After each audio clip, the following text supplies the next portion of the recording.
And we live. We are back. Yo, yo, yo. What's up, everybody? Long time no see. Hope y'all are doing good. Hope y'all doing blessed and highly favored. A lot happened when we were gone. Just had a lot of stuff going on in both of our lives that required us to just take like about a few weeks off. We know we missed the Australia card. UFC Perth wasn't the strongest. Main event was definitely pretty eventful with the knockout. Shout out to Dominic Reyes. Unfortunately, it wasn't his night. Got to be happy for Carlos Olberg though. Most definitely. First viewer already. Got to give a shout out to Dana Oh, he Blanco. got those noties on. Most definitely. Shout out to Blanco. What's up, Dana? Hope you're doing good, bro. Hope you had a good day on this Wednesday, most definitely. And yeah, man, the Australia card, I mean, it was all right. It was okay. I like any UFC card, you know, I never want to like complain too much. It's always good to hold them accountable and criticize them, of course, when necessary. But I always like having this, a Saturday night where I could chill, watch a pay per view, and just chill out. Really, compared to like, because I think that the weekend prior to that we didn't have any fights, so it definitely feels good, most definitely. Yeah, man. Yo, same here, bro. I just got off work about an hour ago to take a shower. And yeah, man, you got that off day tomorrow, so go ahead and chill out tonight and relax, man. Watch some stuff. Like anytime I ever get an off night like that, like I'm off the next day and I'm chilling, I'll either like do like my journalism job, like my articles and stuff like that, or I'll watch old regional scene cards on UFC Fight Pass. I love doing that because like it helps me keep track of like the prospects that might be on a contender series next year and stuff like that. But how you been though, Nikki? I know you've been training a lot, man. You got a war wound over there on your eye and stuff like that. You've been rolling a lot, doing jujitsu and stuff. So how did you feel about the previous cards and how you been and life in general? I'm chilling, dude. I think this is our first breakdown since 319 that we did. That was the Mm-hmm. Shemaev card. That was a while ago too. Yeah, we haven't been on the channel in a little while. I've been busy as hell. You obviously been doing your journalist stuff. You always send it to me. I always see it. I always retweet it. So if you guys follow either of us on Twitter, you're bound to see all of his articles. They're good, dude. I'm not even much of a reader myself, and I don't read articles much. I usually just read Twitter, but I always read Anton's articles because they are good at the end of the day. And he covers mostly the Hawks and Lakers and stuff. But it's cool. It's cool. I would check them out. It's cool and support our boy. But yeah, bro, I've been good, dude. Training a lot, like a madman. I signed up for my first ever competition. I did a jiu-jitsu tournament. I signed up for it last Tuesday. I knew about it ahead of time, but I wasn't planning on it.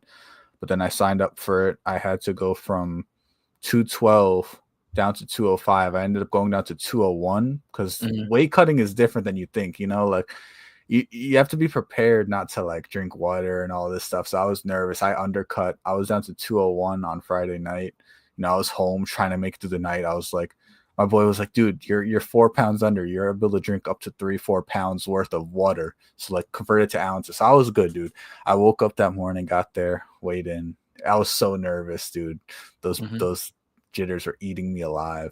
But I got there, weighed in at 204, watched my boy compete. And I just got right to it, dude. It was so fun. I ended up getting 2 arm bars. What's up? Nah, I just wanted to add, you said that when it was like Thursday night, because you had to wake up early on Friday. It was no, it was Saturday, so it's Friday night. And I woke up early on Saturday. And you Yeah. said you weighed like 210 when So you I got. was 212 on Tuesday. On Friday night Damn. after the gym, I was 201. And then when I had a little piece of chicken. I had a bunch of fucking water. And when I woke up and weighed in, I was 204.8. Um, yeah, dude. It was a tough week. It was a lot less eating than I usually do. Um, What's it like to see what it's like to really see like how your weight's fluctuating now? Like You're I weigh. hungry and thirsty, dude. That's it. Like you're cutting your meals in half. So like think of like if you got a big sandwich, right? Like a big, say you got a foot long from Subway and you want the whole thing, you ate half of it and you're like, all right, bet, like I'm content right now. And then later, and that was your last meal for the day. And later in the night, you're hungry and you're like, ugh, and you could only have so much water. So it was rough. Um, Mhm. I was thirsty, but I said when I overcut that night, I drink as much water as I want because I was able to drink like 80 ounces of water, which is like multiple of these. So I was good. I overdid it, which made it good for me that night. And It was cool though. It was cool. I felt very good.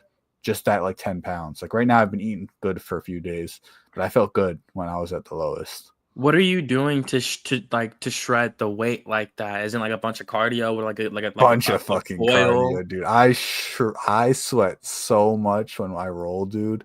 Like it was a Muay Thai night on Friday, and I did the whole Muay Thai class. I sparred 3 rounds. I was fucking out of energy. I weighed my Hmm.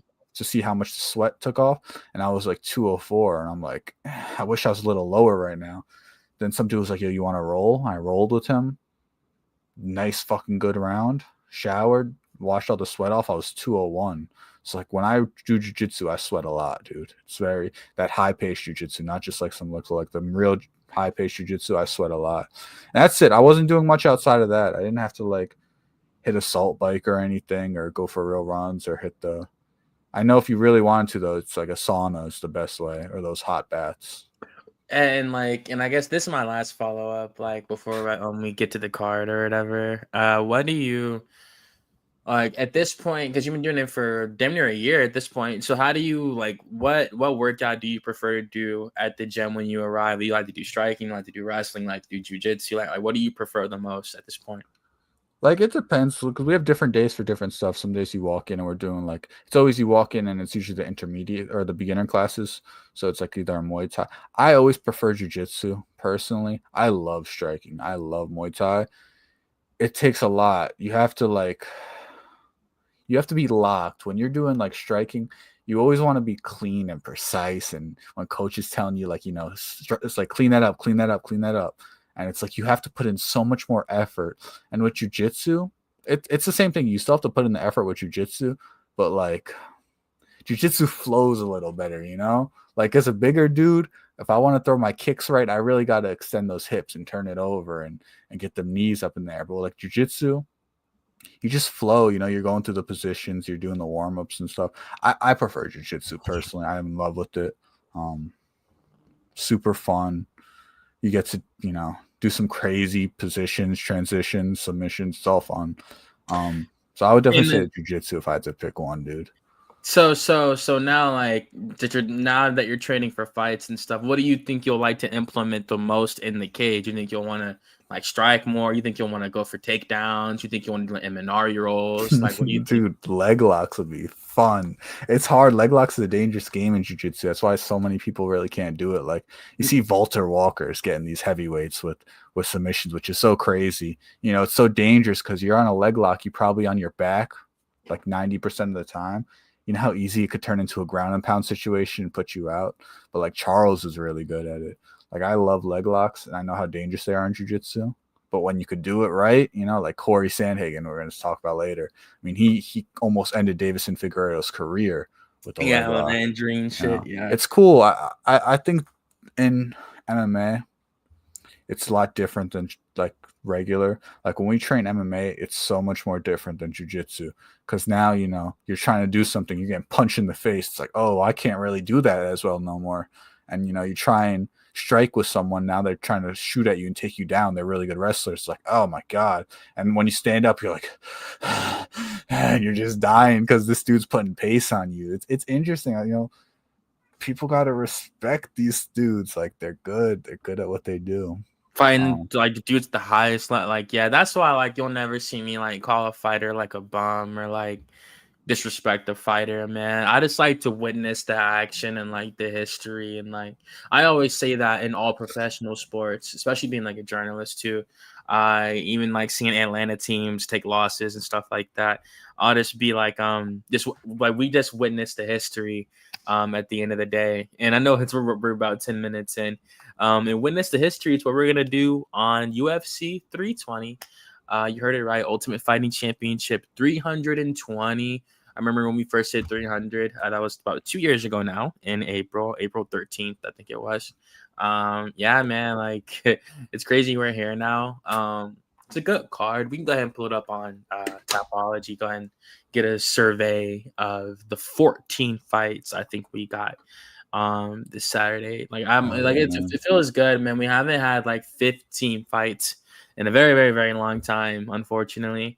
just due to pullouts and the natural occurrences of martial arts and stuff like that. So before we dive in, how do you feel about the pay-per-view itself and the poster, like the location, stuff like that, the setting, the theme, and what do you rate the card on paper? First off, shout out episode 50. I just realized that's over 100 hours worth of film we have. So shout out that, trying to be consistent, but all those milestones count. And yeah, dude, I'm super excited for this card. I had this one marked for sure. Listen, there's some fight nights that I'm not even gonna like lie to you. Like I'm not excited for them. Like I'll tune into them. I'll watch a few fights. I don't sit through every single fight night, every single fight all the time. Like I'm not gonna call myself casual or anything. I'm not gonna call myself an expert, but like not some fights just interesting, some fights don't. This caught my eye, like this has it has a lot of good fights, but this is 3 insane fights. It's good when the pay-per-view itself, like like as soon as it hits 10 p.m., the fights can just roll one after the other. I love it when it's They cooked, dude. They have 2 last year's champions, the 2 biggest champions from last year, in Pereira and Merab. They went fucking crazy. Like Merab should be headlining cards, and the fact that he's a co-main is insane. This card's good. Poster looks great.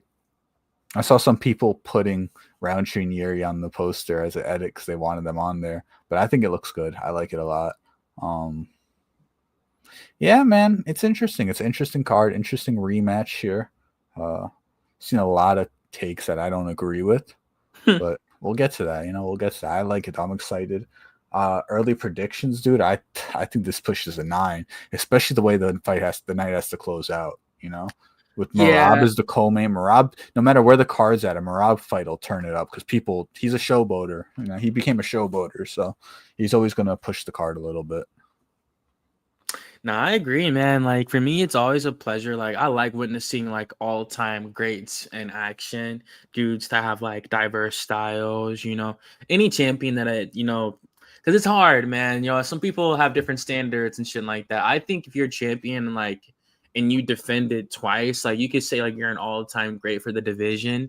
Maybe not of all time, like in general. But I think for Merab, though, at this point, he definitely is an all-time great bantamweight, 100%.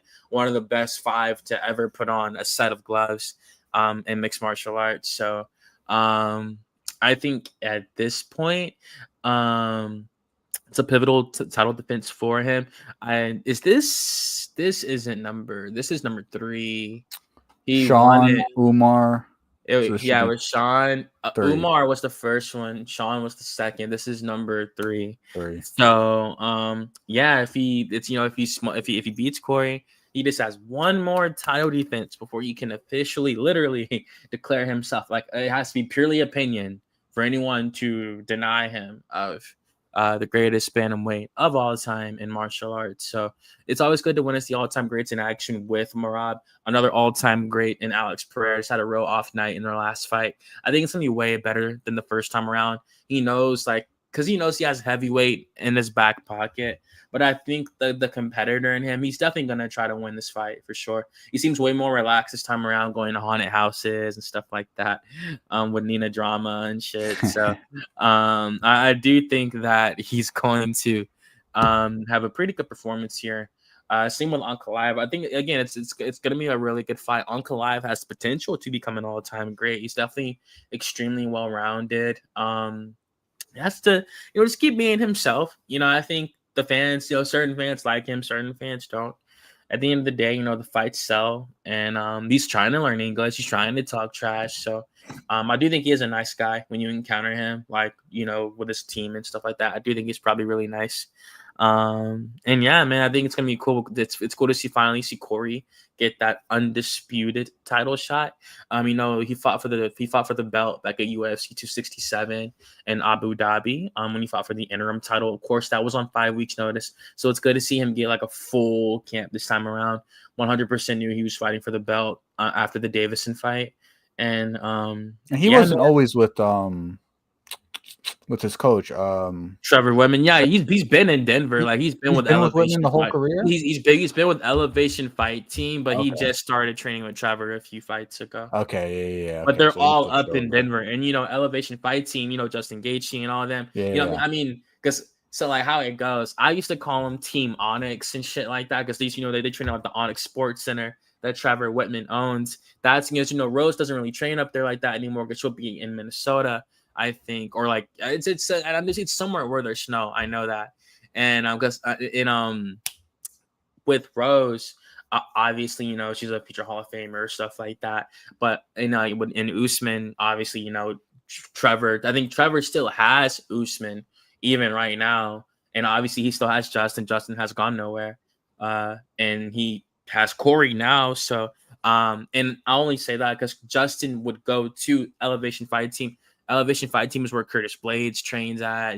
Alistair Overeem used to train over there. All those dudes up in Denver. Corey Sandhagen as well. And so Corey's been at Elevation Fight Team for like the last like 10 years, something like that. He's been there since he was like 24, 23, super duper young with Elevation Fight Team. And so it's cool to see him and him and Curtis have been like training partners and stuff like that. They got like a lot of UFC fighters in that gym. It's pretty interesting. And yeah, he has a natural. And even then, me mentioning Denver, that's gonna be great for him because obviously with his gas tank, he's gonna need it this time around. It's gonna be interesting because he's always had a really good cardio, Corey. So this is gonna be interesting to see if he could break or not. I agree. But yeah, we can go ahead and get to it though for sure, man. It's a pretty good card, like we said.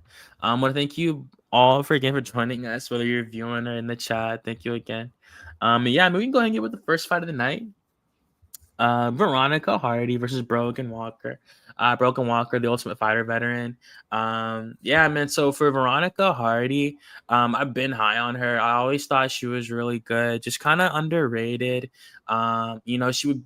I won't say be inactive. I think she took that time off because she really just wanted to improve. She's married to Dan Hardy, so we know he's a phenomenal coach. We know he's gonna only steer her in the right direction. And yeah, man, I think she looked phenomenal in her last couple of fights. Just the massive improvements that she showcased really showed that she never intended on retiring. She really just wanted to take time off and just improve. She's 29 years old, 5'4" with a 64-inch reach. So she's a small girl, and she did lose to Eduarda Mora her last fight, but we know she's a really good fighter, Eduarda. And before that, she was on a 3-fight win streak, looking amazing. With wins over Jamie Lynn Horth, JJ Aldrich, and Juliana Miller, which that Miller win does look pretty good. We know that Miller won her last fight too. So got to be happy for Juliana Miller. She's definitely better than Veronica. That is, it's definitely better than the 4-5 UFC record. And I think she's going to show that in this fight. She's fighting out of Nottingham, England. So still training with Dan Hardy. I love their YouTube channel, Full Reptile. Especially like when they do their breakdowns. They've been kind of inactive because they'll be training and traveling so much. Dan Hardy does work for the PFL, and Veronica is an active flyweight. So, but when they do go live, I do love their YouTube channel, most definitely. And yeah, so for Broken Walker, I think I just think it might be a little bit too late for her. I love older fighters, so I'll always say chase your dreams regardless of whatever. But she is 36 years old now in the flyweight. So like really half the battle, really 80% of the battle is cutting the weight at that point. And I think she'll drain her body so much just to make the weight that it's gonna be hard for her to be able to compete with that younger fighter and the 29-year-old Veronica Hardy. She lost to Yasmin Lucindo, so it's definitely not a bad loss at all. She got finished by Juliana Miller. And yeah, she hasn't fought in 2 years as well. So it's a really, really long layoff for an older fighter at that. So I was going to go with Veronica Hardy to win by decision. I think she'll outpoint her, stay on her bike with her footwork, and just get the W, get back on that win streak. She's still only 29, so she's still trying to make something shake, most definitely. All right, good breakdown. I'm also going with Veronica Hardy in this one. I don't think either of us have ever picked against her on this channel yet. She's usually almost always the first fight of the night too when she fights, which is pretty funny. They always open the cards really with her. Yeah, dude. I mean, I don't think like there's anything glaring in this fight that's like, oh, this girl's better than this girl. I think they're pretty similar. just it will go to a decision. I agree on that. I do like Veronica Hardy's jiu-jitsu a little better. She does enjoy grappling when it goes there. She looks good. She doesn't look like she's exposed or anything in the grappling department. I expect this fight to mostly be on the feet, but I'll take Veronica Hardy to win this one by decision. Mm-hmm. You can take the next one, Nikki. All right. The next one we got Ramiz Brahimaj versus Austin Vanderford. Dude, in this one, I'm going to take Vanderford to win by a decision. He's proven that he's been pretty good. He has good grappling. I think in this fight, if he could survive the early knockout threat of Ramiz, who he's been able to get a few good knockouts, that I noticed on his Tapology recently. Made good knockouts. I think Vanderford is the better fighter, though. If he could survive that little flurry of a knockout threat, I think in the second and third round, he should be dominant. Yeah, I think Ramiz struggled against grapplers in a few of his fights. So I think Vanderford is a little bit of the better grappler here, and he should have that advantage. Okay, word. Yeah, man, I think this is a pretty close fight. Fuck the odds. I'll be quite honest. Fuck those odds. I do think that Ramiz Brahimaj is a very good fighter. Extremely tough. I remember when he was fighting Max Griffin in his fucking ear. It got sliced by the cage and it was dangling off of his head. Like that was his UFC debut, and he fought again after that. Which is so crazy. Like I remember seeing that shit when it drooped and it like that shit was just so crazy to see, bro. Ramiz Brahimaj. What's up, John Don? Thank you so much for joining us, brother. And yeah, man. So this is a close fight. I do think so. Like I said, fuck those odds. I just think that because I do think that Ramiz has fought better competition inside the UFC. Submitting Billy Ray Goff and knocking out Mickey Goff. He did get beat by Mickey by Thima Garimbo. I do think Garimbo's a pretty decent fighter. I think some people aren't high on him like that, but I think he's a pretty decent fighter for sure. And I mean, yeah, man. Like even with that Max Griffin loss, so that was an injury. The Court McGee loss definitely does not look good for Ramiz Brahimaj because that was back in 2022. So like Court was like 37 at that time, and he lost to just a way older fighter, and Court McGee. But of course, Court, is a good fighter, Ultimate Fighter winner. It's a close one, man. I do think that Ramiz can win it. It's a close one, man.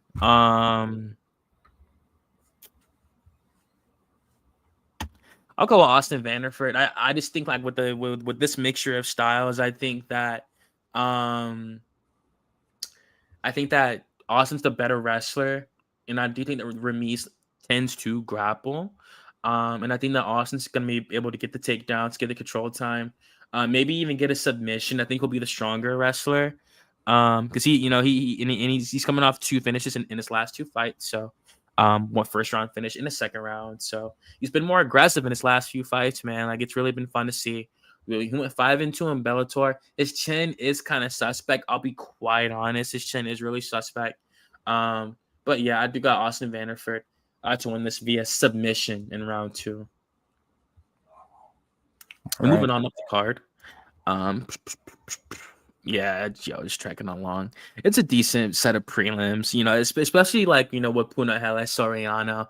I've always been high on Puna. I think he's a great fighter coming out of Hawaii.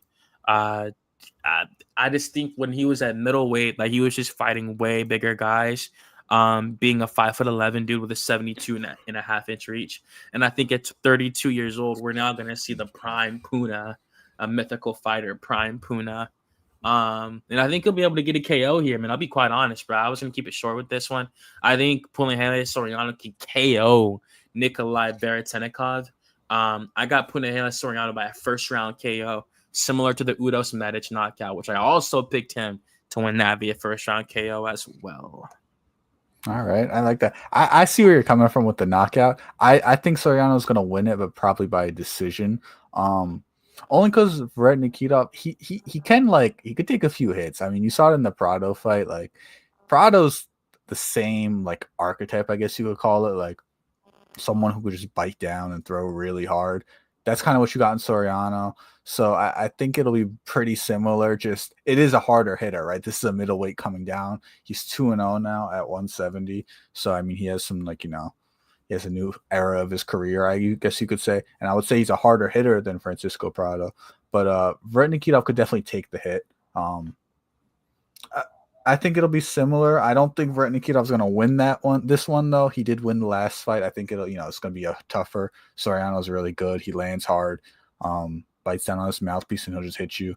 He's just going to walk you down the whole fight, And once the guy hits you hard, he's going to keep coming at you the whole fight. And Nikolai is good. He's solid. I think I might have picked against him in the last fight, and then he ended up winning. So he is pretty good. I think he's around 30. What is he, like 32, 33? He's 35. Okay, he's 35, pushing. Yeah. I mean, it's welterweight. He's like a vet, so he's gonna have, veterans always come with the veteran skill. These 35-year-olds aren't coming out here unexperienced. They're not gonna, so he's not gonna just get walked down for 3 rounds. I could see this being like a 29-28 Soriano. I do see the knockout. Really I think if he survived that whole last fight, he could take a few punches. Okay, no, I feel you. Yeah, man. Yo, break down the redemption arc of Patchy Mix for me. Dude, for this fight, I just think the UFC just wants him to get one on the board. They took this dude out of Poland who's he's a debutant, never fought outside of Poland, which is not a knock, right? He could be very impressive, and he probably is going to be good. What's his Tapology ranking? Unranked. Yeah. Wow. Well, yeah. UFC. I'll click on this thing on my computer or whatever. In terms of the world Tapology, he's currently best bantamweight fighter in the world. Number 120. Yeah. I mean, hey, man, like it's a lot of fighters out there. Hey, and in the grand scheme, 120, there's like 500. No, 100%. And like at the end of the day, he does have a good resume for a regional record. He had, I think it was 3 title defenses over there. So I mean, he had a belt and he was defending it against dude. No one could take his throne. But at the end of the day, Patchy Mix is a high level fighter. He fought in his first fight. That was Bautista, right? Mario Bautista versus Patchy Mix. Dude, high level like all those dudes in the top 10 of bantamweight, they're good fighters. He is a champion, isn't he? Yeah, they're all good fighters, so you can't really knock it at the end of the day. I think Patchy Mix is gonna get his one on the board here. UFC doesn't want to do him dirt, just keep feeding him to wolves. It looks bad when the UFC does that. They sign, like, what'd you sign him for? Just to shit on these other orgs? Like, no, they want these dudes to come in here and make some noise. Otherwise, they wouldn't assign them at all. I just think people expected more from Patchy Mix in his debut, but I think he'll get it in this one. I think he should win this one by submission. You think so? I think it's gonna be close. This dude's 5'9" with a damn near 73-inch reach. It's 72.8. It's weird. It's pretty awkward. I mean, I don't know if that's a Tapology typo or whatever, but he's young. He's 29 years old. So this guy will be able to go pace for pace with Patchy Mix. It's gonna be it's an interesting matchup because this guy was a champion in KSW. So he will be cut from a different cloth. He has a good gas tank. He's trained for 5 rounds multiple times.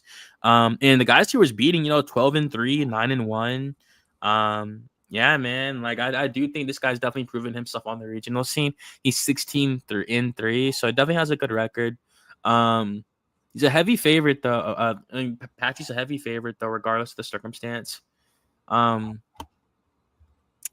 Because he looked great in Bellator, man, especially with the Hafion Stotts KO. I watched that shit live. Like I was expecting a war and shit like that. That shit ended like first. That shit was crazy, bro.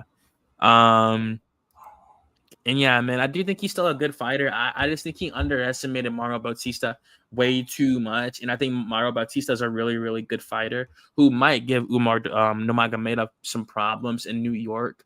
I think that's in New York. Nah, that's in Abu Dhabi. That's 321. Nah. Yeah, it is. Yeah, I'm tripping. It is. So we'll see how that goes. But yeah, for this one, I was gonna go with Patchy Mix to win this fight. I can see a submission. Yeah, I'll go with Patchy by a 3rd round submission. I think it's gonna be a competitive fight. I think he's gonna have to earn it, and I think it's gonna come out being a war. And people are gonna leave out of the fight still not that high on him, bro. I think that's what's gonna happen, man, for real. You see, he's a good fighter. We'll just see how he bounces back in this one. He's trained. He's damn near married to Tatiana Suarez now. Mhm. Obviously, she's a good fighter too. So iron sharpens iron. In that gym and stuff like that. They're gonna hold each other accountable, especially to come back from the losses they both had. So we'll see what happens, man. But I got Patchy via decision. Going into the next one, Macy Chiasson versus Yana Santos. Yana Santos, she had that baby with Thiago Santos. I remember when she was Yana Kunitskaya. Yeah, man, she's fairly dynamic. That's a pretty good striking. But lately she's just been trying to grapple people, hold them against the cage and stuff like that. You could definitely say that's a part of her getting older and stuff like that. But I just think with this, she's kind of declining, man, at 35.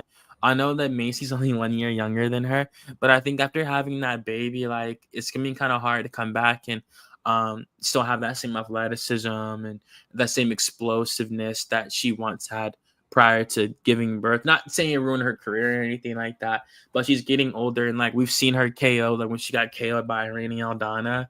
And she's a way better boxer than Macy Chiasson. But I think that Macy's going to be the better striker in this fight. She has really good footwork, good leg kicks. I just think she has to just stay focused in this, not getting her own way. And I think she could get this done. And hopefully she's on weight. She weighed in at 144 last time for her last fight. So hopefully she makes the weight comfortably. Topology has her as the number 6 ranked bantamweight in the world. So definitely a good fighter for sure. And I was going to go with Macy to win this fight via decision. Be a point. I'm with you on that one. I also got Chiasson to win this one by decision. She has the big size advantage. She's tall. She has a very good clinch game. That's always dangerous. You got a tall clincher. I mean, those knees are coming right up the middle, so it's always scary to go against a tall clincher like her. Santos, she has the kickboxing skills. I do think she could have a few moments in this fight, maybe even take a round. But I just think Chiasson overall has a little bit of an edge in this one. I just think being taller is going to play such a big effect in this one.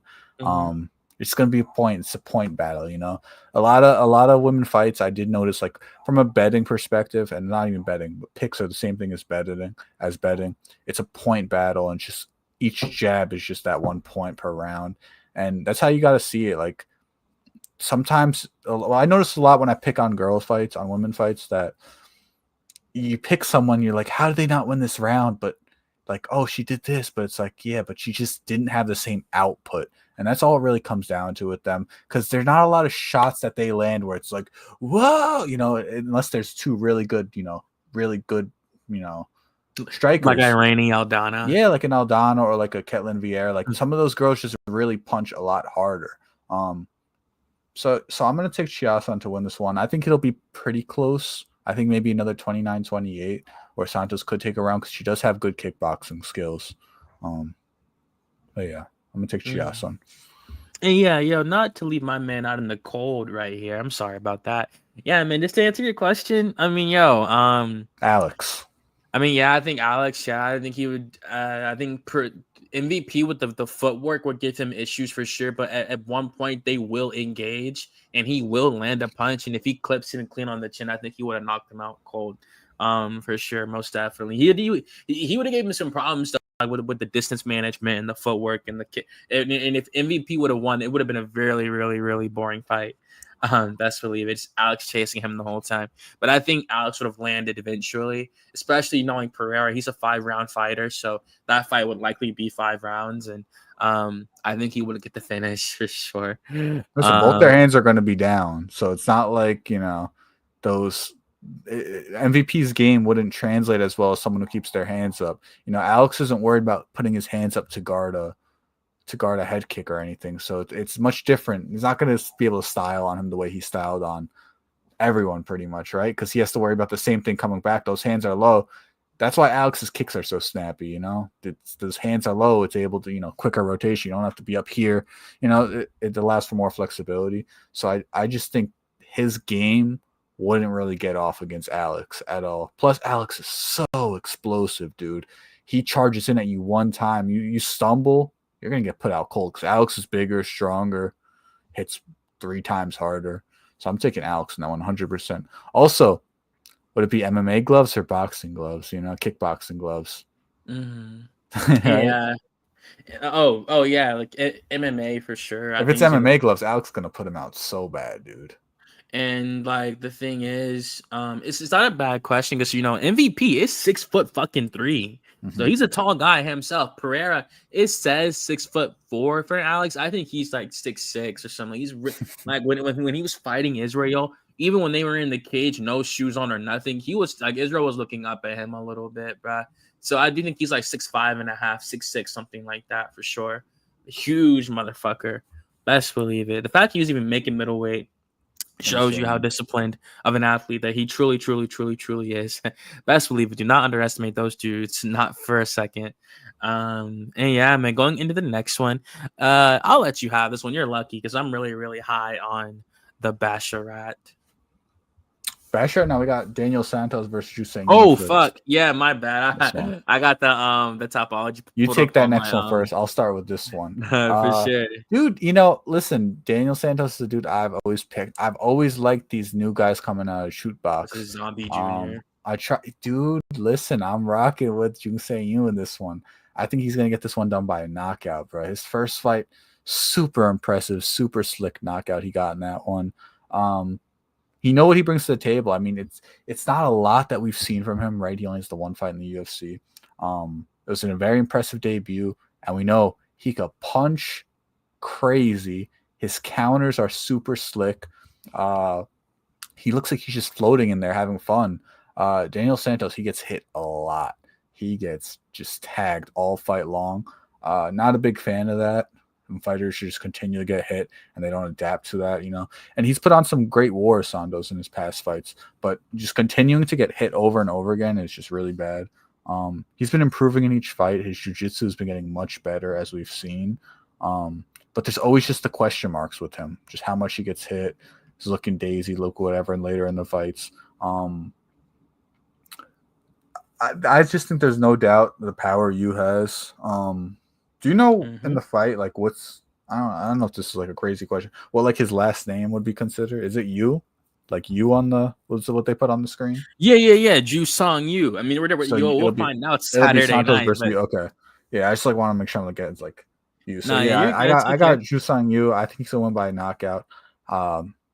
He just looks impressive, dude. I'm gonna rock with the wave right there. Super, super good knockout. I think he get it done again. Be a really good prospect if he does. I think it's gonna be explosive for sure. Coming out of that Korean zombie camp, he's definitely gonna learn a lot from him, the 2-time title challenger. Yeah, we'll see. I mean, he's undefeated. Don't get me wrong. The win over Jeka Sergi is Jeka Sergi. It's not a good win in the slightest, but it's the way that he knocked him out going backwards. Definitely showed his power for sure. I do think he hits really, really hard. It's gonna be a really, really good fight in my opinion. Topology does have it at a -1. I mean, Daniel's the favorite at -135, but I do think it's going to be close. I do think that Ju Song Yu can win it. So I was going to go with Ju Song Yu to win this fight by second round KO. Nice pick. All right, you take the next one. You said you're excited for it. Mm-hmm. Oh yeah, for sure. Yeah, no, I just really fuck with Farid Basharat. Not even no revisionist history, like no bullshit. I always liked him. I won't say he was better. I always liked him more than Javid. I always like Farid more. You feel me? I always thought Farid was a little bit more polished than Javid, more defensively sound. Really looking like a next generation fighter, especially being 28 years old, just turned 28, not even 30 yet. So, yeah, man, I think he's a great fighter, man. He just has to make weight, like make weight clean, and just come out here and just get the job done. I think he's a really, really good fighter. I know, like with Victor Hugo, he was a -700 favorite, and he won by unanimous decision. I get it; he's not much of a finisher, but he's a great, great fighter. Though I'll take a watching a polished fighter over 5 rounds over BS fluke KO. I mean, I don't believe in flukes. Let me take that back. But a bullshit knockout or anything like that. I just like watching. I don't mind seeing dudes go to decision and shit like that. You know, I enjoy it. I like getting to see like their skills, their kicks, their full arsenal, their full repertoire. I truly enjoy that. And for Farad Basharat, I think he's only getting better at his age of 28 years old. He's undefeated, the ferocious. So I think he's only gonna get better, man. And like from here on out, I think people might damn near say future champion depending on this performance. So fighting Chris Gutierrez, I think he's ranked still. I'm not sure. He is 34 years old, plus 300 underdog going into this matchup. So that means yeah, okay, cool. Because I know Chris Gutierrez, he fought at 146. Excuse me, his last fight. And that was John Castaneda. I think that was a catchweight, maybe. Because I know Castaneda, he's a bantamweight himself, if I'm not mistaken.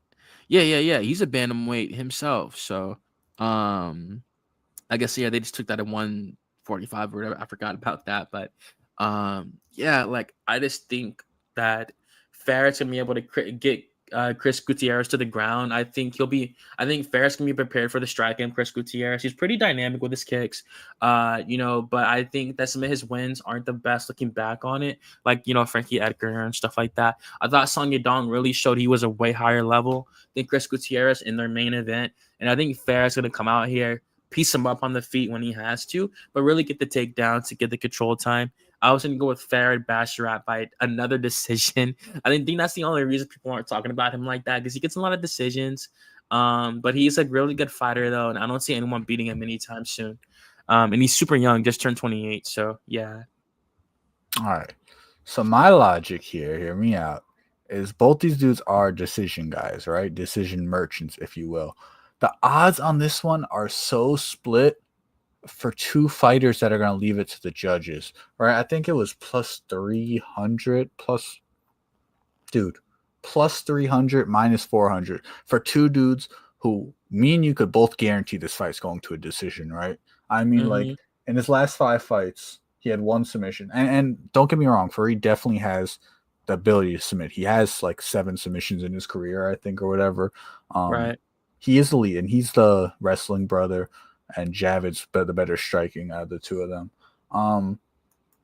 Gutierrez isn't like a walkover, dude. To have these wide odds for two dudes that are going to go to decision, Gutierrez is going to have his moments. It all depends on like what game plan he comes out with, right? Like he has to be very defensive sound in this one, I think. He's going to have to bait in Fareed, a lot of counters, and he's going to have to stuff the takedowns. I mean, obviously that's like, oh yeah, of course he's going to have to stuff the takedowns. But like, yeah, if he stuffs 1 or 2 takedowns, if he stuffs all the takedowns in 1 round and lands a clean counter on the way out, all this, and he steals 1 round, these odds are going to flip so quick, dude. So quick. Because now it's a 1-1. It's like it's going to be whoever wins one of the next rounds wins. So it's just, I don't like the odds being this split on two dudes are going to go to a decision. And I don't think the skill gap is that big of a difference, because I think Gutierrez is really good.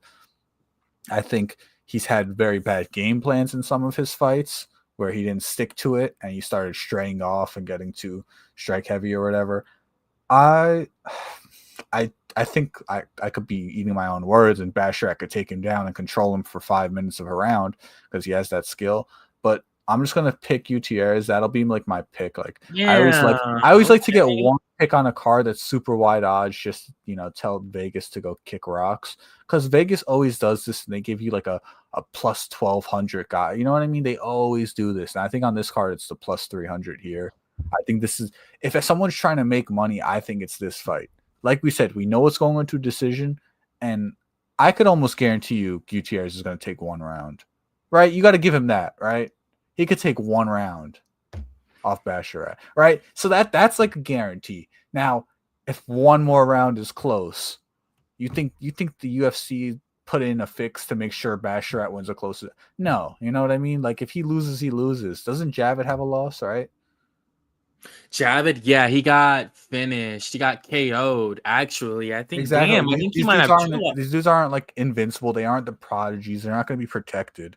I think this fight could very well go to Gutierrez. So that'll be our split of the night. I'll take I was gonna Gutierrez say he has by 2 losses decision. now. Yeah, man. He got knocked the fuck out by Ricky Simone. I forgot about that. Oh yes, Ricky Simone, dude, he's on a little come up. Yeah, he I'm definitely up to see on that a Marab resurgence rematch for eventually. sure. Yeah, for sure. You could definitely say that. Marab cleans out the division. That's a fight right there. I definitely think that Fareed is better though than Javid, especially at this point. I think Javid's on the decline, man, and like especially now after his chin got a check like that.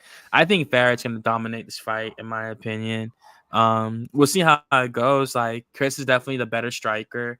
We'll see how it plays out. I mean, we'll see whose game plan works. Going into the next one, Edmund Shabazian versus Andre Muniz.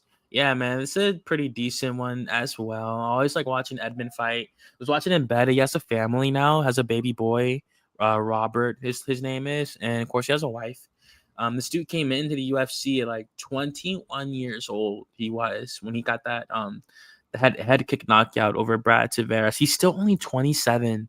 Edmund Shabazian. That's just fucking crazy, bro. Been on the roster since 2018. He was 7-0 when he got here.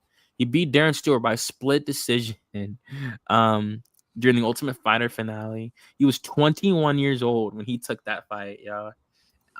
He's definitely had his ups and his downs inside the Ultimate Fighting Championship, man. He was 11-0 when he ran into Derek Brunson and then got finished by him, got submitted in that 3-round main event. I remember that. It was a 3-round main event. This shit was funny. And then he beat Jack Hermanson. He lost. Jack Hermanson beat him really badly in that one, man. And then he got crucifixed, elbowed by Nasruddin Imavov, a striker at that point. And then he knocked out Dacha Lunkambula. That was a layup fight for him to get him a win. And then he lost to Anthony Hernandez, got ground and pounded. That was a brutal match. Looking back on it, it was a brutal matchup because that was Anthony Hernandez in 2023. So he was definitely starting to show his skills. Like he was definitely starting to turn the corner back then. And then he beat AJ Dobson, and he started to show his resurgence as well. He lost to Gerald Mearshart. That was fucking crazy. That blew my mind when that happened, when he lost to Gerald Mearshart, Edmund Shabazian. That blew my fucking mind when he lost. That shit was crazy, bro. And then he rebounded by beating Dylan Budka with a right hook. And then he beat Andre Petrosky, a person people thought would be a really hard fight for him. And he dominated that fight, unanimous decision. So a wrestler. He's a good fighter, dynamic striker. Really, really good striker, in my opinion. Has 12 wins via KO. Out of his 15 wins, 12 come by way of knockout. Yeah, man, like he's fighting Andre Muniz, who definitely doesn't have like the best chin. Not at all. I'll be completely frank. He's 24-7. Remember when he first got at the UFC, when he was undefeated inside the UFC for a little bit. He won like his first 4 fights. 5 fights. He won his first 5 fights. He was undefeated inside the UFC. Was damn near about to get a big ass ranked opponent, and he got submitted by Brendan Allen. Then he got beat up by Paul Craig. Got finished, knocked out by Paul Craig, and then he barely beat Jong Young Park. I think that could have went to Jong Young Park. I think Park, the Iron Turtle, is a way better fighter than him, especially right now. And then he lost to Ikram Aliskerov in the first round. So I do think that Edmund can win this fight via KO. I think that's what's going to happen. I think he'll stuff the takedowns. He knows that's the only way he'll lose this fight. I think he's going to knock this guy out in the first round. It's going to be a banger to take us into the main card right behind the Atiba Gauthier fight. So yeah, I think Edmund's going to get a first round knockout and a banger of a matchup. I like that. I'm also taking Shabazian to get a knockout in this one. Shabazian's obviously known for how good his striking is. He's made super good improvements to his takedown defense and his grappling in the last few fights. And this period of his career, he's just really rounding himself out to be a complete fighter. I expect him to be able to stuff the takedowns of Muniz, who we know is looking to grapple in this fight. Right. And I agree. I think he should get the knockout. You think early? I'm gonna say it'll be a little later, second or third round in this fight. Um, yeah, I think he's definitely a problem. He's young, and he could be a prospect. I mean, he might be considered a prospect now, but let's see, rank 37th. Yeah, I think his name could be a little bigger. Put his name on the map this weekend with a nice knockout. Put Mm-hmm. himself on the map. It's a big card to do it on. I don't think there's too many finishes on the prelims necessarily. So you get a knockout on these prelims, it'll look good. This next fight, though, I think there'll be a knockout. Mm-hmm. Oh, yeah, nah, it's destined. You can take this one. I That's a have really nothing to say, compelling dude. story. Gaudier by knockout. Like I didn't even write down anything. I saw the matchup. This is on what 1 week and a half, 2 weeks. I don't even know what it is. Short notice fight. Gaudier to win this one by knockout, dude. We've talked about it in the past. He's looking like a really insane prospect. It's gonna run through a lot of people before he meets some good competition. I'm rocking with him to win by knockout, first Just round. going, just going through his Tapology record, looking at his, just going through, seeing his one loss throughout his journey. It was to Glenn Williams on July 23rd, 2022. It was a split decision, so it's not like he got finished or anything like that. So it was definitely a loss that he rebounded from.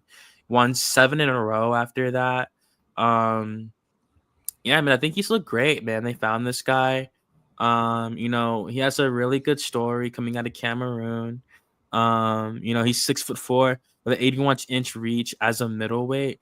Definitely a really, really big guy. Has a longer reach than Israel Adesanya, Alex Pereira. Like in some of these middleweights for sure. So for this, I think Gauthier, like you said, he has a lot of potential. He's only 23 years old, just turned 23.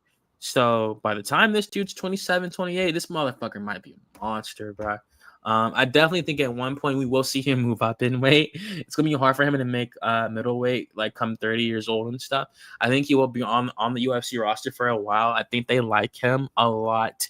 They want UFC fighters to be specimens. They want this dude to be in the street, people asking what he does, and he say he is a UFC fighter, and them not be surprised after they, find out what he does for a living. So he's a huge. Obviously, we've seen guys like Francis Ngannou come from the Cameroon and be massive as well. So he has it in him. He hits hard, not as hard as Ngannou, but he does hit really hard. And yeah, man, got to give Tristan Vines his just due, man. This guy signed a UFC contract, chasing his dream. He is 6 foot. They don't have his reach listed, so I can't give you that.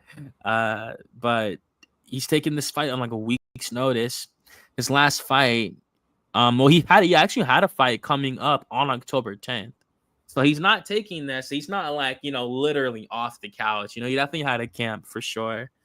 A lot of his wins come by way of KO himself. So this guy's a pretty good fighter. He's 10-3.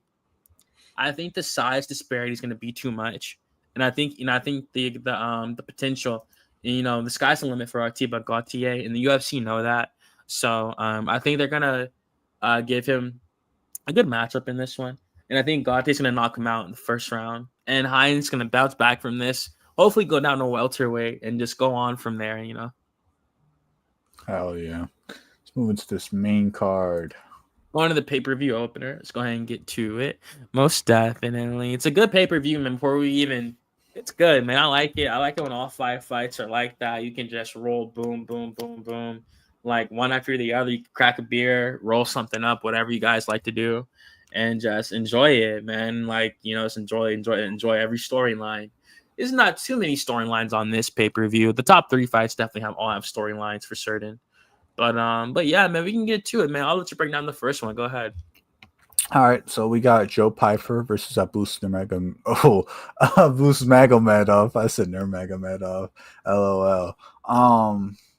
Hell yeah, dude. This is an interesting fight. Personally, I'm not like, okay, I just want to get it out the way. I'm not a big fan of Joe Pyfer, and I know so many people are.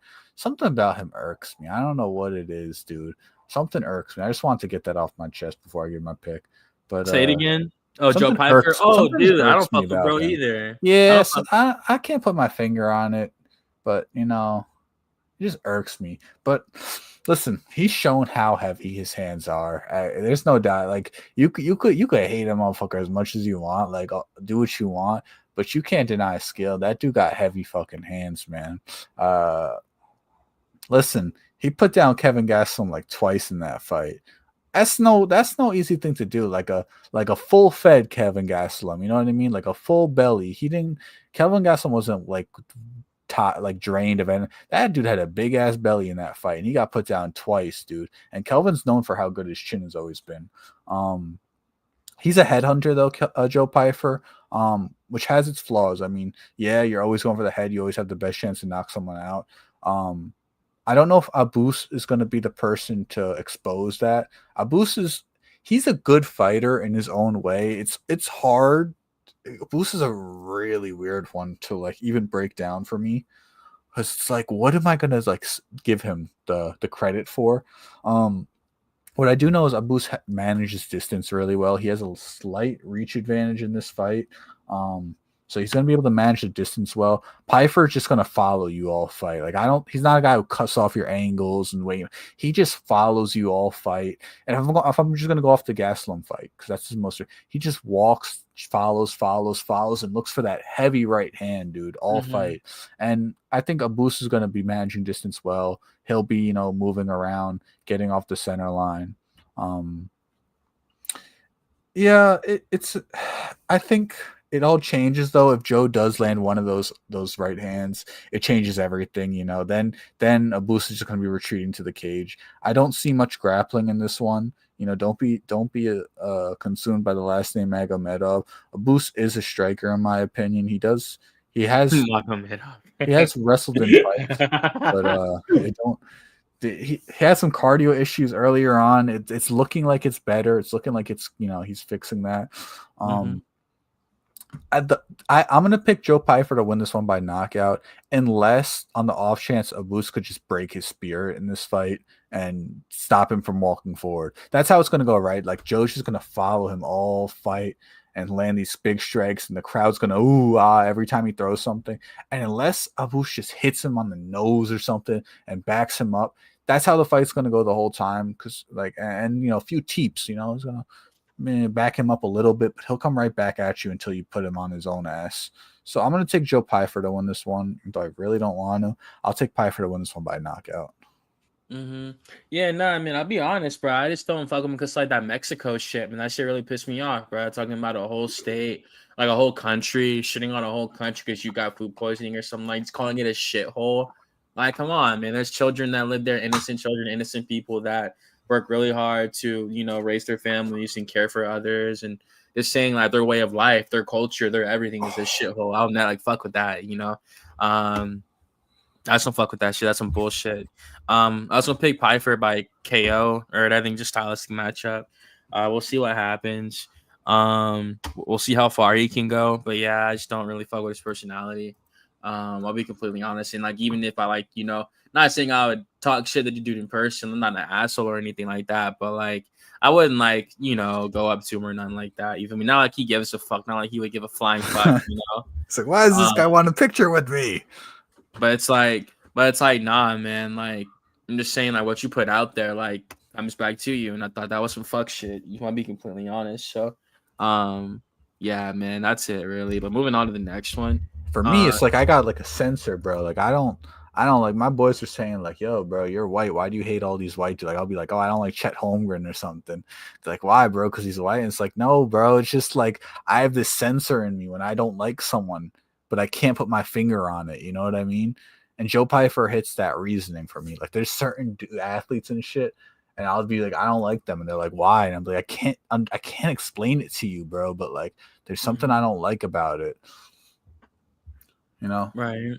No, I agree. I put my finger on it, but I definitely don't like the dude. Not personal, as a fan. You're good. Moving on. Nah, I agree, man. Yeah, again, like, it's just like seeing how you could say something so extreme about a race of people. I can't fuck with that, bro.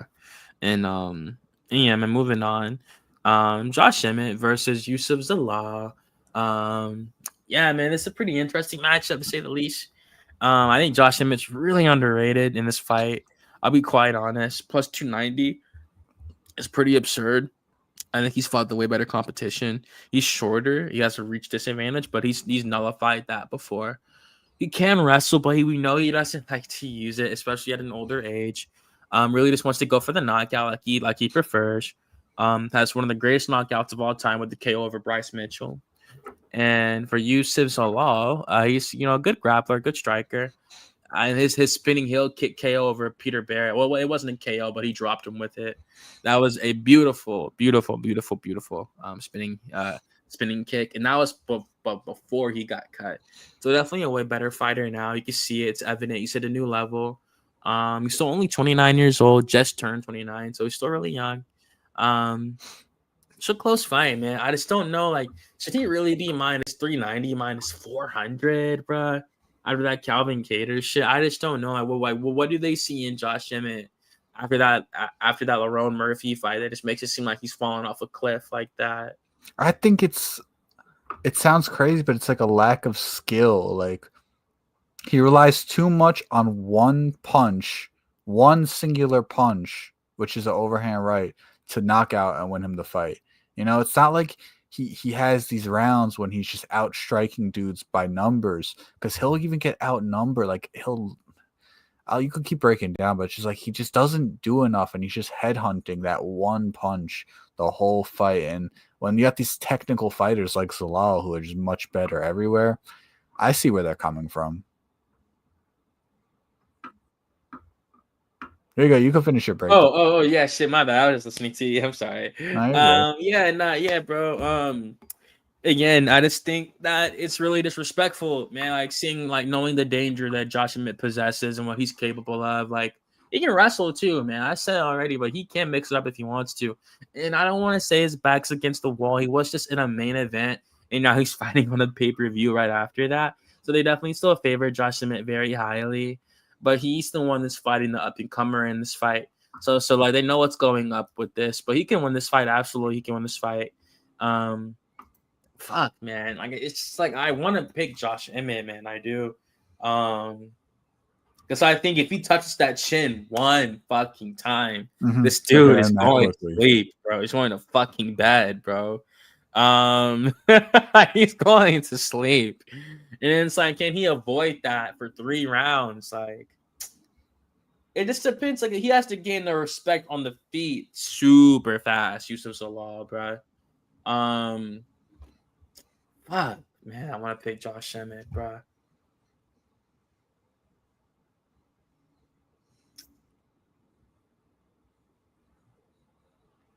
Man, because the thing is, I don't even bet, man. But I just think, man, fuck it. I'm picking Josh Emmett, bro. I'm picking Josh Emmett, man. I'm not switching that. I think he can win this fucking fight, man. Plus 290 is just ridiculous to me. I'm sorry, bro. Like, I think he can win this fight. I mean, I think if he touches him one time, he can knock this dude out. Unless it's over for Josh Emmett, he can win this fight, man. I got Josh Emmett, man. I got Josh Emmett by a first round knockout, bro. All right. Sheesh.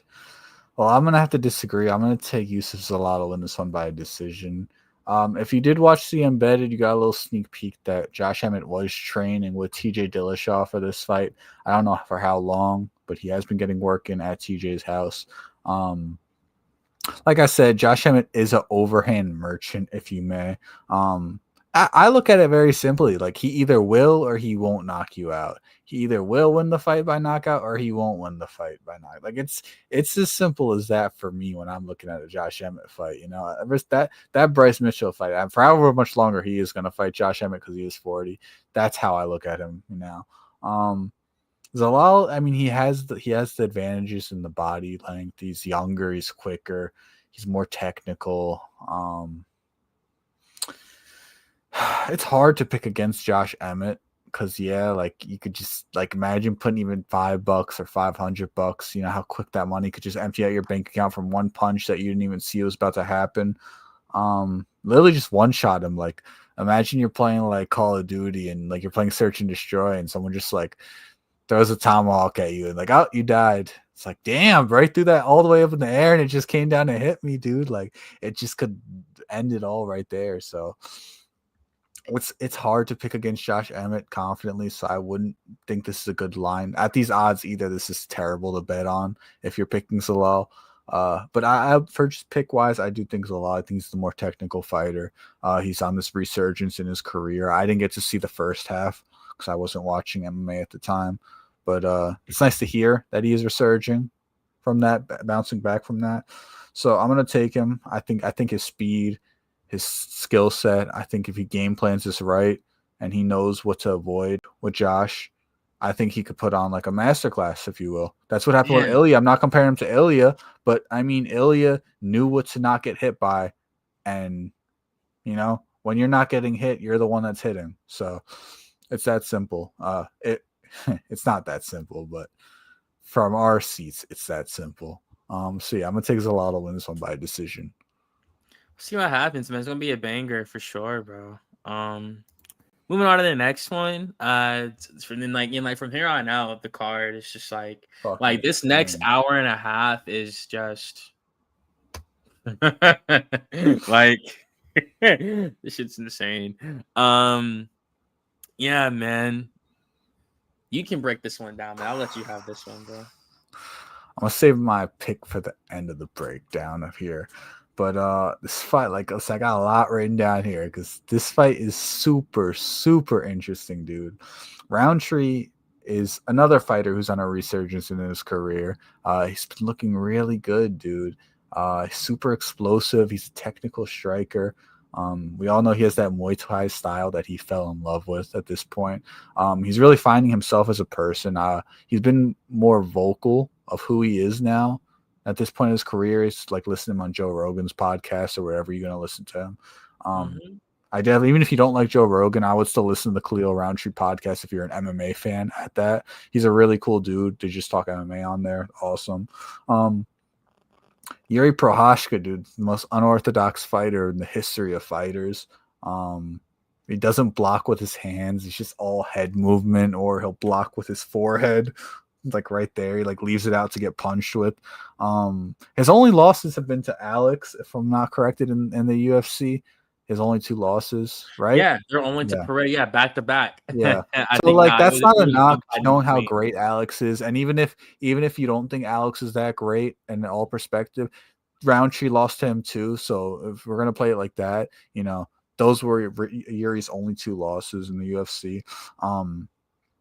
Yuri's super interesting in that he could land from anywhere. I said that he uses a lot of head movement. So his head could be at his hip level and he could still find a way to uppercut you for a knockout. You saw that in the Jamal Hill fight, that he was weaving so hard, but he was still coming back with counters from every angle, and they were just loaded with power. It's really, at first you're like, holy shit, dude, what is he doing? And then when his counters are just so impressive.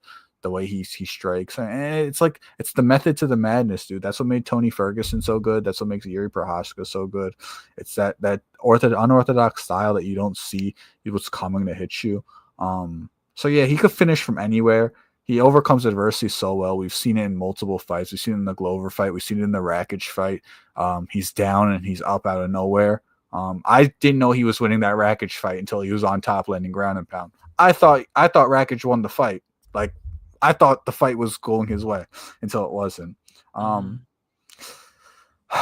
don't think that Yuri's going to allow Roundtree to set up his Muay Thai in this fight the way he's going to want to. He's going to have to pick and move a lot with Yuri because Yuri's going to just keep moving at him. It's going to be hard to get off like a 3-punch combo with a kick at the end just because Yuri's going to throw something to throw off his timing in between. If this was a 5-round fight, I think it'd be much different and change my opinion on this one. Since it's a 3-round fight, I think Yuri's going to be landing much bigger shots in this fight in the time that it lasts, while Roundtree's going to be a little stuck trying to set up what he really wants to. I think that's going to be the outcome. I think Yuri's going to win this one by a decision, and Roundtree's going to just say he didn't get what he needed to do in the time he had. I think that's going to be the outcome. He's going to be like, I wish I had more time, or I wish I went back and set up what I wanted to set up quicker. I think will be the outcome. Yeah, man. So that's another good one too, man. I was gonna go with Khalil Roundtree to win this one, man. Like I do think he can win this fight. I think striking for striking, I think he's the more technical fighter, the more explosive fighter. You can say Yuri is more dangerous because like the things that he likes to throw, but I think with Khalil's strikes, I think everything this is really dangerous from the leg kicks to the straight punches. This is 3 rounds, so I think he'll be perfectly fine in terms of the gas tank. He took he took 4 rounds of punches from Alex Pereira and Salt Lake City in elevation at that. And he was looking really good, man, until like the fight ended. So I do think his confidence is at an all-time high right now. I think this fight is super competitive. I think people are really underestimating Khalil Roundtree. Not saying that Yuri is overrated or anything. I just think this fight is super competitive, really close. It's gonna be super explosive from the first round to the end of it. I just think Khalil can win this fight via decision. I really think he can. I think it's gonna be a close fight. I think he'll be the faster fighter, and I don't think he gets overwhelmed. I think he'll meet him in the middle. I think he'll keep throwing strikes the whole 3 rounds. He will brawl and be technical. So I just think it's gonna be a close fight, man. But I got Khalil Roundtree. I think the leg kicks are gonna be massive for him in the first round. And we're gonna see how this goes, man. But it's gonna be a good fight. And like the winner of this, obviously, is fighting for the belt 100%. All right. Unless Alex beats Magomed, Unless they and get Goldberg. yeah, and like oh shit. I mean, yeah, no, you are right. I mean, yeah, fuck, man, we gotta see. Both It those really dudes are coming depends, off title losses. I mean, it depends what they want to do. right? I think so. Yeah.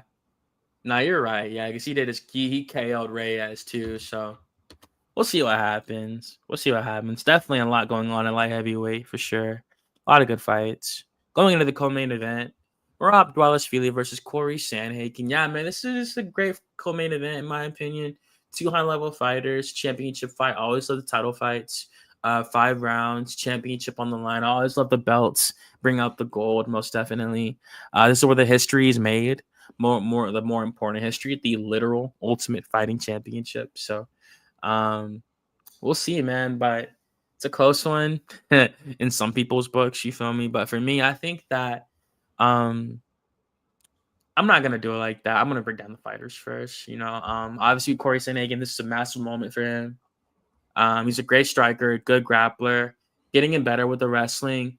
But really, still prefers to strike. Super dynamic on the feet. Doesn't utilize as much footwork as he used to, but definitely still has pretty good footwork for sure.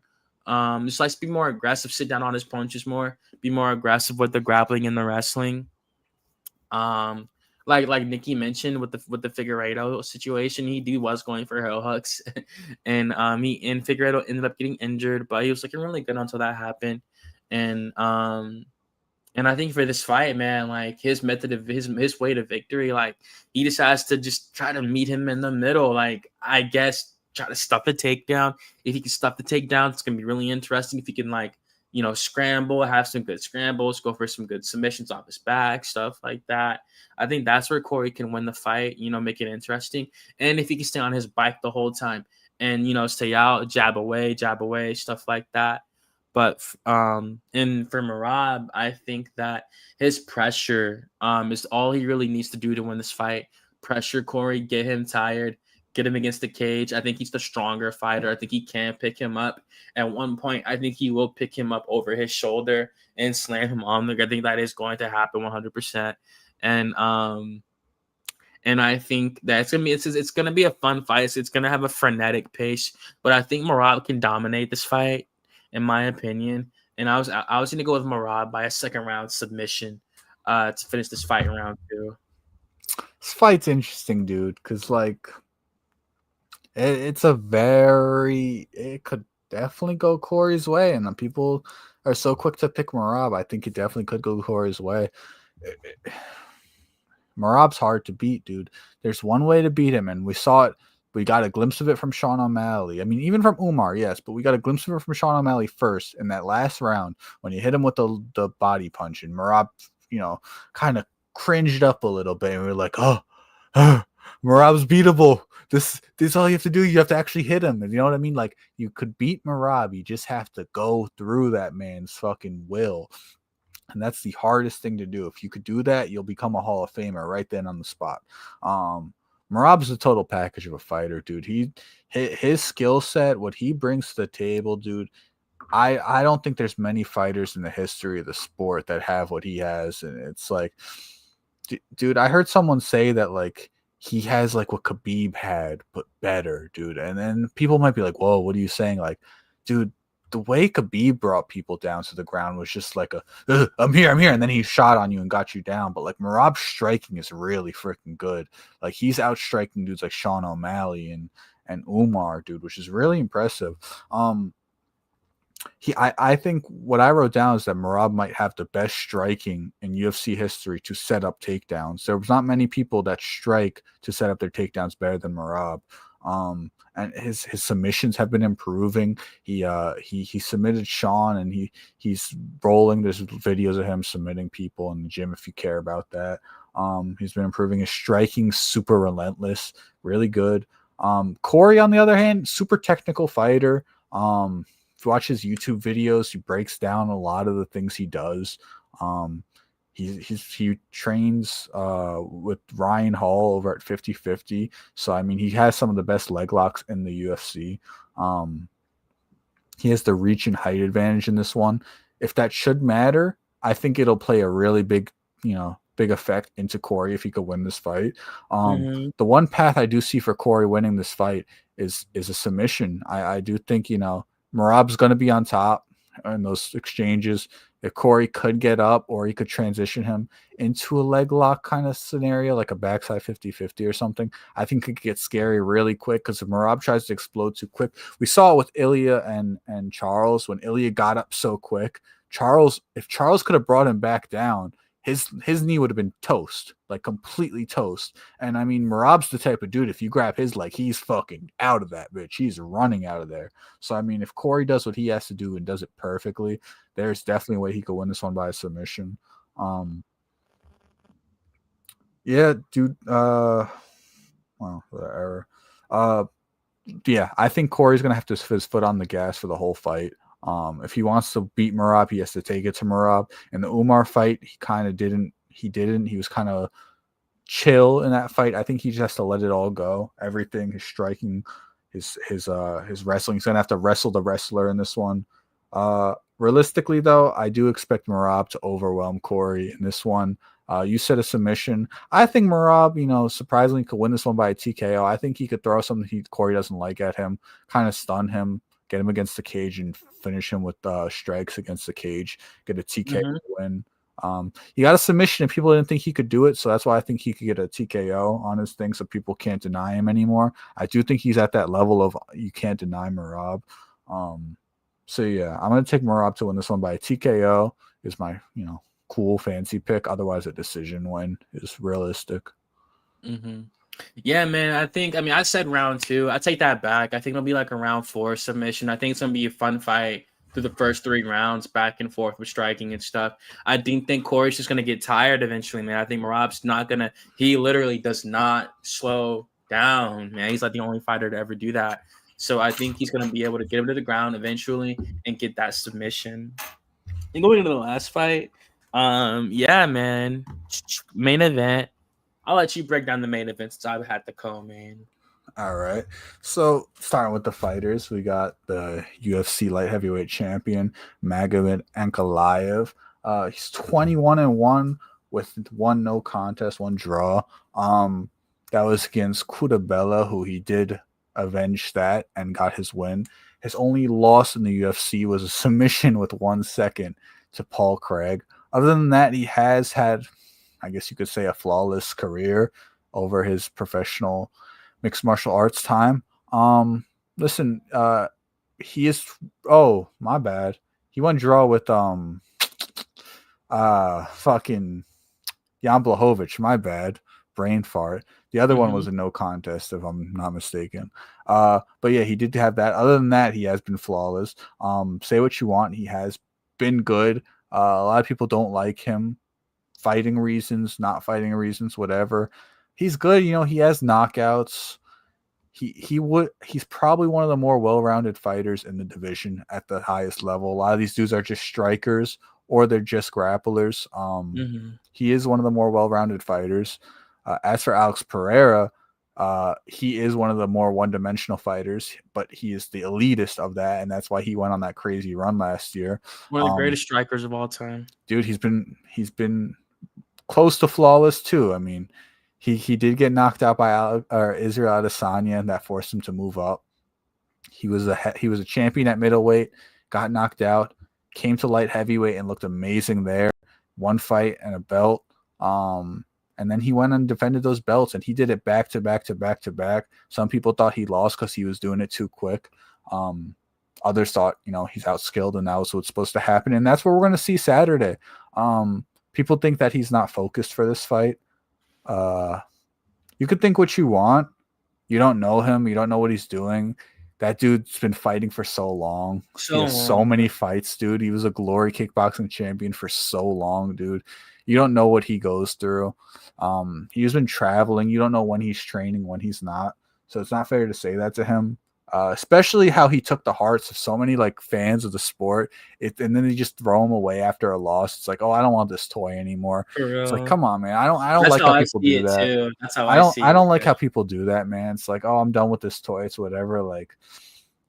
You got to respect the champion, and that's in all aspects of it. You got to respect Ankalaev right now too. He's the champion, and we're gonna see who's better fighter this Saturday. There's no excuses. That's all it is. Going into the breakdown, I didn't write anything down. I'm going to take Alex Pereira to win this one by a knockout, man. In the first fight, he stuffed 11 takedowns or 12 takedowns. Dude, people oh, that can't happen again. Magomad's going to get one. You don't have any reason to believe that he's just going to get one. Alex didn't get lucky stuffing all those takedowns, dude. Glover took him in because he saw potential in him, and he added his game to Alex's game. Exactly. Alex, I mean, he has a black belt, whether you like it or not. He has that takedown defense, dude. People are not getting him to the ground at all. I think Izzy's one of the only people that really get him down. He got for real off a beautiful takedown at that. I think Jan got him down once, and he still got up.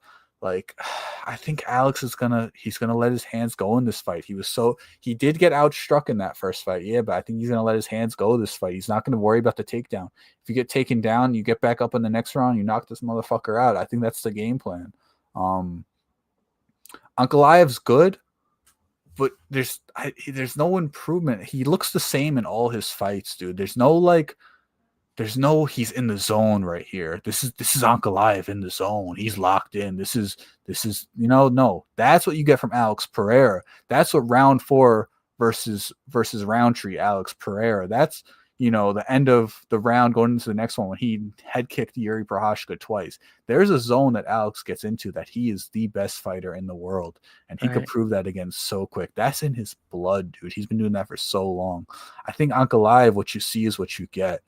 I'm taking Pereira and New in this one, dude. Get that belt back. And by that, they would have to have a trilogy. You feel me? Depends. If Ankalaev goes out cold, does he deserve a rematch just because he beat Alex once? The first time, no, you're right. He didn't defend it against no one else. Yeah, man, it's so funny. All those disagreements, and we're gonna end on the main event agreeing.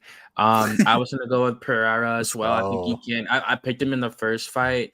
I just think he had a lot of injuries, man. He had a lot he was doing going into that first one. I think he's rejuvenated this time around. I do think he's the better striker still. And I think he does have good enough power to hurt this guy on the feet. And I was going to go with Alex Pereira by a 3rd round KO. Let's do it, bro. Shama. Used the leg kicks in the first 2 rounds, really stuck the takedowns too. Like Nikki said, he wasn't getting taken down or nothing like that. He was shaking up on the feet a couple of times, and I think just getting pressed against the cage, and he's gonna learn from that. And Glover's not gonna let that happen again. So they've been training for that. She's been training hard with Yusri too, who's got his debut coming up. And man, those people that are saying Magomed is destined to get a takedown. All right, well then I challenge you with Alex is destined to crack him on the chin. How about that? Like the same way that he didn't get his game off against Alex, I don't think Alex got his game off. So let's see this Saturday in the rematch. That's my thoughts. Exactly. Yeah, no, and if he does, he's like he's already is, but if he wins it back, he's definitely one of the greatest martial artists of all time. For certain, like through the adversity. And it's cool how he made his own legacy, his own journey outside of the Israel stuff. And I really do enjoy that most definitely. Hell yeah. But yeah, man, we'll see how it goes. Want to thank y'all again for watching us on the MMAHOLICS. Definitely gonna be more consistent. We just had a lot of stuff going on. There's more cards coming out. There's a pretty good October. We got 2 pay-per-views this month alone. I got Tom Aspinall versus Cyril Gahn coming up 2 weeks from now. So we're definitely gonna break that down for sure. Had some fights get broken today. UFC, Qatar, Arman Tsarukyan versus Dan Hooker. Really excited for that. Ian Gary, my boy, is finally getting his #1 contender fight. If he wins that, he's 100% fighting for the Bilal fucking belt. Muhammad, that's a tough one. I think he could piece him up, but we'll see how it goes. Benil Dariush versus Benoit Saint Denis. So it's a lot of fights coming out, man. This year's about to change a lot, So I'm really excited about this. And that New York card, it's gonna be crazy. Like it's gonna be ridiculous. UFC 322. But y'all have a blessed one though, man. That's it for me. I got some stuff I gotta do. Gotta get some work done. Y'all have a blessed night, man. And that's it for me, Nikki. If you're good. Peace. We out of here. This stream, everybody. Thanks for coming. Don't forget to like, comment, and subscribe. God bless y'all. Please like, comment, and subscribe. And y'all have a great week. Enjoy the fights, most definitely.